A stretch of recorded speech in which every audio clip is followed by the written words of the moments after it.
है। 23,000 करोड़ का निवेश भी खास तौर पर हो रहा है। चिनाब में प्रोजेक्ट को मंजूरी दे दी गई है।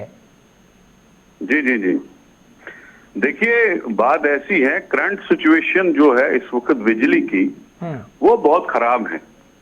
जो डिमांड है जिससे बिजली जो है 20 घंटे चलनी चाहिए, 18 घंटे चलनी चाहिए, 24 घंटे चलनी चाहिए, जो मीटर्ड एरिया है उनमें बिजली जो है 8-8, 10-10 घंटे टोटल मिल रही है और कंटिन्यूअसली ना शहरी को बिजली मिल रही है, ना इख्तियारी को बिजली मिल रही है, ना रात को बिजली मिल रही है। और जम्मू के जो गर्म एरियाज है जहां इस वक्त 40 डिग्री का टेम्परेचर चल रहा है, लोग तो बहुत जबरदस्त परेशान है। अगर इनके पास बिजली दस्तयाब होती तो लोगों को ये बराबर दे दे। तो अगर पर्याप्त बिजली इनके पास है तो लोगों को बिजली क्यों नहीं मिल रही है, ये अनुराग ठाकुर जी ये बताइए ना। लेकिन वो कह रहे हैं कि चिनाब में प्रोजेक्ट को मंजूरी दे दी गई है और उससे कहीं ना कहीं फायदा नहीं, वो चिनाब वैली प्रोजेक्ट इनको नहीं पता है। अनुराग ठाकुर जी को मैं ये बताना चाहता हूँ, चिनाब वैली में जो प्रोजेक्ट इस वक्त चल रहे हैं CPVP, जो Chenab valley power project corporation है, वो इस वक्त 2-4 प्रोजेक्ट बना रही है। तो वो तो जो परसों प्राइम मिनिस्टर ने फाउंडेशन स्टोन रखा है रतले का, और उसका फाउंडेशन स्टोन पहले मनमोहन सिंह जी ने रखा, अब हमारे आदरणीय प्राइम मिनिस्टर मोदी जी ने रखा। उस प्रोजेक्ट को बनने में 6-7 साल लगेंगे। क्या ये 6-7 साल की बात कर रहा है? इनको एक्चुअली पता ही नहीं होता है कि कौन सा प्रोजेक्ट क्या है, उस प्रोजेक्ट को बनने में कितना टाइम लगेगा, वो बिजली देना कब शुरू करेगा। इन्हीं ने तो एक ही काम किया है, जो हमारा 16 करोड़ का प्रोजेक्ट रामबन में था, जो चिनाब वैली पावर प्रोजेक्ट के तहत हमने लाया हुआ था, जिसकी 50% बिजली स्टेट को मिलती और 50% बिजली NHPC लेता। इन्होंने एक ही काम किया, वो प्रोजेक्ट उठा के NHPC को सारा दे दिया, जिसमें अब टोटल 10 या 12% बिजली स्टेट को मिलेगी। इनका सिस्टम जो है वो टोटल फेल हो चुका है, बिजली इनके पास है ही नहीं। तो लोग जो है बहुत परेशान हैं। सीधे आप कश्मीर में जाइए, वहां पे भी आप लोग परेशान हैं। न शहरी को बिजली है, ना इख्तियारी को बिजली है, ना दिन को बिजली है, ना रात को बिजली है।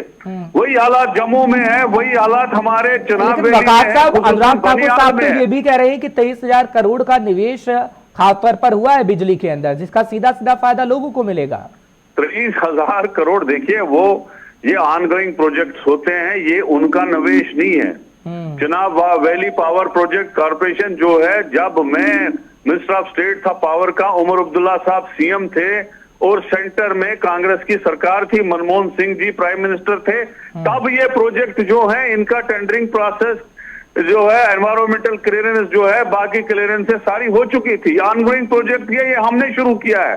चिनार वैली पावर प्रोजेक्ट कॉर्पोरेशन हमारे टाइम बनी हुई है, इसलिए ऐसा नहीं है कि उन्होंने दिया है। ये ऑनगोइंग सिस्टम चलता रहता है। और ये जो पावर प्रोजेक्ट हैं, इनमें 5-5, 6-6 साल लगेंगे बनने में।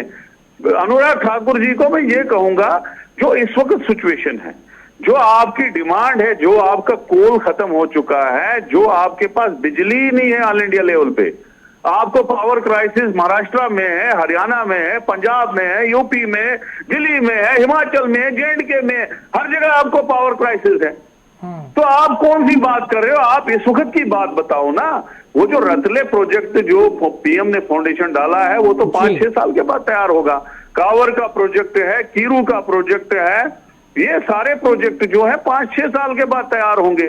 ये तो लंबी बात है ना, जो वो कह रहे हैं निवेश हो चुका है, वो तो अलग बात है। लेकिन जो प्रेजेंट सिचुएशन है, जो इस वक्त बात है, अभी इस वक्त आप देखो, मैं जम्मू में हूं, इस वक्त दिन को 2-4 घंटे टोटल इस गर्मी में मिली। आज 41 डिग्री टेम्परेचर था, लोगों को बिजली ही नहीं है, लोग सड़कों पे हैं, प्रोटेस्ट हो रहे हैं, पुतले जल रहे हैं। आप पूर्व ऊर्जा मंत्री रहे हैं, आपके हिसाब से क्या होना चाहिए, क्या गवर्नमेंट को करना चाहिए? पूर्व ऊर्जा मंत्री, गवर्नमेंट को जितनी डिमांड है उतनी डिमांड बिजली की लोगों को अवेलेबल रखनी चाहिए, चाहे आपको घाटा हो, चाहे आपको कुछ हो। हमारे टाइम में 2,000 करोड़ रुपए कलेक्शन होता था, 4,500 रुपए हमारा खर्चा आता था बिजली पे, लेकिन हमने कभी ये चीज नहीं देखा। अगर डेफिसिट था वो हमने पूरा किया, सरकारी खजाने से पूरा किया।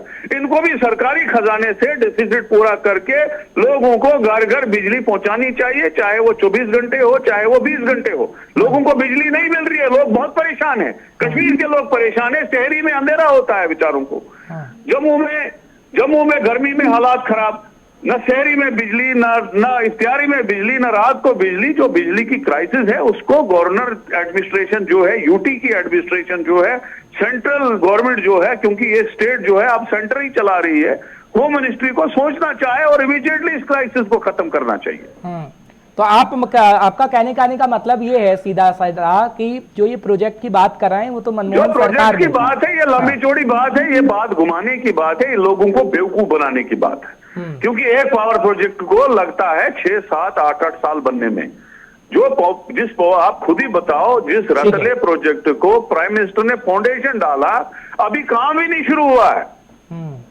वो अभी आए हैं कंपनी वाले, कोई कंपनी आई है, वो कंपनी अभी शुरू भी नहीं काम कर पाई है और वो कह रहे हैं जी हम सुबह से बिजली देना शुरू करेंगे। कहां से आप बिजली देना शुरू करोगे? आप जो इस वक्त आपकी क्राइसिस है, इस वक्त प्रॉब्लम है, जितने मेगावाट आपको इस वक्त बिजली की जरूरत है उतने मेगावाट आपको खरीद के लाके लोगों को देनी चाहिए और इस क्राइसिस से लोगों को निकालना चाहिए। यही सबसे बड़ा सोल्यूशन है। एक आखिरी सवाल, क्योंकि अगर हम बात करें जिस तरीके से अनुराग ठाकुर का मैं लगातार जिक्र कर रहा हूं, आप कह रहे हैं कि भैया एक प्लानिंग के तहत ये हो भी सकता है, लेकिन क्या वाकई आगे आने वाले समय में हम देखेंगे कि जो ये बातें कही जा रही हैं, 23,000 करोड़ के निवेश की बातें की जा रही हैं, क्योंकि ये तो हम भी पूछ रहे हैं और आप भी जिस तरीके से सवाल कर रहे हैं, रीजनल पार्टियां भी कह रही हैं, क्योंकि उमर अब्दुल्ला साहब का भी इसमें बयान सामने आया कि ये तो पहले के प्रोजेक्ट हैं, तो क्या इंप्लीमेंट हो सकते हैं? एक ऊर्जा मंत्री होने के नाते बताएंगे या फिर बनी बनाई बातें हैं जिस तरीके से आप कह रहे हैं? नहीं, बनी बनाई बातें। देखिए, बात सुनिए, चुनाव वैली में पहले भी प्रोजेक्ट बने, दूलहस्ती प्रोजेक्ट बना है, सावलाकोट प्रोजेक्ट बना है, जो आगे प्रोजेक्ट रियासी में चल रहा है वो बना हुआ है। वो सारे प्रोजेक्ट जो है 90% बिजली सेंटर ले जाता है, 10% हमको रॉयल्टी में देता है। इसीलिए हमने चुनाव वैली पावर प्रोजेक्ट कॉर्पोरेशन बनाई थी, ताकि वो सीपीपी मोड पे, पीपीपी मोड पे, एनएचपीसी के साथ या दूसरी कंपनियों के साथ बिजली का प्रोजेक्ट बनाए और स्टेट को उसका फायदा मिले। इस वक्त भी जो उड़ी का प्रोजेक्ट है, जो कष्टवाड़ सावलाकोट का प्रोजेक्ट है, जो सलाल का प्रोजेक्ट है, जो गुरेज का एनएचपीसी का प्रोजेक्ट है, ये सारी बिजली जो है सेंटर को चली जाती है। जी। तो ये जो प्रवेश ये बोल रहे हैं, ये कहीं ना कहीं सेंटर की साजिश है, जहां से जम्मू कश्मीर की जितनी भी बिजली निकलती है ये उसके सेंटर को जाती है, हमको 12% रॉयल्टी मिलती है। अब जब हमारी सरकार थी, हमारी कोशिश थी कि हम ऐसे प्रोजेक्ट बनाए जिससे स्टेट को ज्यादा फायदा है, क्योंकि स्टेट को पैसा ज्यादा लगता था बनाने में, इसलिए पैसा नहीं होता था, इसलिए हम उसमें पीपीपी मोड करते थे। डायरेक्ट हम सारा प्रोजेक्ट खुद बना नहीं सकते थे। उसी तरीके से रतले का प्रोजेक्ट भी जो है वो हमारी प्रोजेक्ट में, हमारे टाइम में डिजाइन हुआ है कि किस तरीके से हमने एनएचपीसी को 49% रखा था और स्टेट को 51% रखा था। लेकिन अब इस सरकार ने 49% स्टेट को रखा, यूटी को, और 51% जो है एनएचपीसी को रखा। उस प्रोजेक्ट को बनने में टाइम लगेगा, वो गवर्नमेंटें चेंज होती रहती हैं, तो वो चलता रहेगा। जब ये प्रोजेक्ट बनेंगे तो कम से कम हमें 49% उस प्रोजेक्ट से मिलेगा, कावर से मिलेगा, कीरू प्रोजेक्ट से मिलेगा। इन प्रोजेक्ट्स में सब में हमें 49% मिलेगा। खाली एक जम्मू कश्मीर का सबसे बड़ा जो प्रोजेक्ट था वो सावलाकोट था। उस सावलाकोट प्रोजेक्ट को 1845 मेगावाट बिजली वहां बनेगी, वो हमने रखा था स्टेट के लिए। लेकिन इस सेंट्रल गवर्नमेंट ने और यूटी एडमिनिस्ट्रेशन ने उसको सारे के सारे प्रोजेक्ट को एनएचपीसी को दे दिया। अब हमें वहां से टोटल 12% बिजली मिलेगी। ये बहुत बड़ा नुकसान हमें हुआ। तो ये प्रोजेक्ट जो है ये चलते रहेंगे। ये जो बातें बताने वाली है 23,000 ठीक है, आप यानी कह रहे हैं कि भैया बनी बनाई बातें हैं और बनी बनाई बातों को ही पेश किया जा रहा है केंद्र की तरफ से।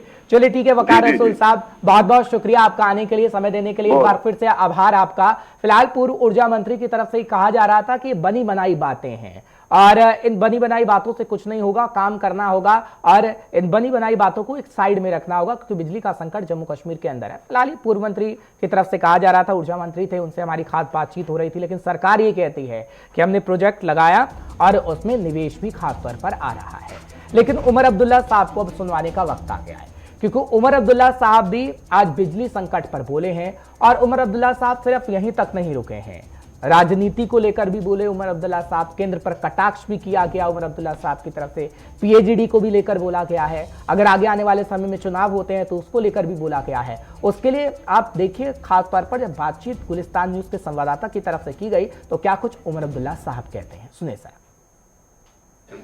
बिल्कुल नहीं, इन मीटिंगों का इलेक्शन से कोई लेना देना नहीं है। मैं अपने यूथ की जो जोनल कमेटियां हैं उनसे मुलाकात कर रहा हूं ये समझने के लिए और सुनने के लिए कि खासकर कश्मीर की यूथ जो है वो आज क्या कह रहे हैं, उनकी क्या सोच है, उनकी क्या परेशानियां हैं और नेशनल कॉन्फ्रेंस को लेके उनकी उम्मीदें क्या हैं। इसलिए ये मीटिंग बुलाई गई हैं।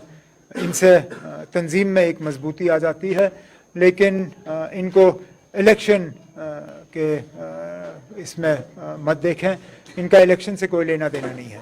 ये मीटिंगें वक्तन फ़वक्तन हम करते हैं और आगे भी करते आएंगे। सर, सुप्रीम कोर्ट ने हाल ही में जो है समर वेकेशंस के बाद उन्होंने कहा कि तवक्कात हैं कि आर्टिकल 370 की सुनवाई हो सकती है, किस तरह से आप हम इसका खैर मकदम करते हैं। देर